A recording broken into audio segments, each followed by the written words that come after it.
Nakon 30 godina možemo reći da je Jazz HR doista važan za hrvatsku kulturu. Streaming s televizije. Davor i glavni tajnik. Evo ja probam. 1, 2, 2 do žitnjaka. Dobar dan, imamo ovaj. Hoćeš probati drugi sad? Bilo nam je važno predstavljati evropski džez, zato jer to niko drugi nije htio raditi, jer je ispostavilo se da to nije komercijalno.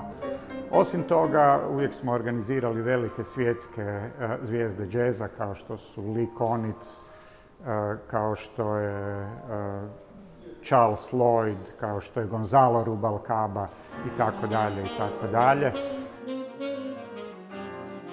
Da, posle nas je Vladimir, pa si onda.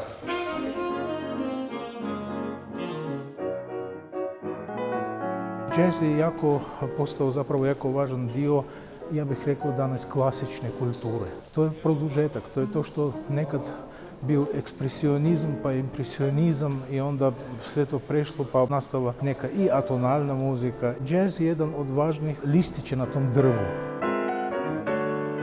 A cijeli ovaj događaj, posebno u današnje malo krizno vrijeme, to je važno da ljudi vide da život se razvija dalje i da ništa nije stalo, da postoji nešto svjetlo, postoji nešto što je namijenjeno da poklanja ljudima uopće volju za život. Dobro, dođem, ajde. Nemamo puno festivala i ovaj je jedan od meni najdraži. Mora ta glazba nekako s nečim nahraniti i mi moramo ju poslužiti na neki način.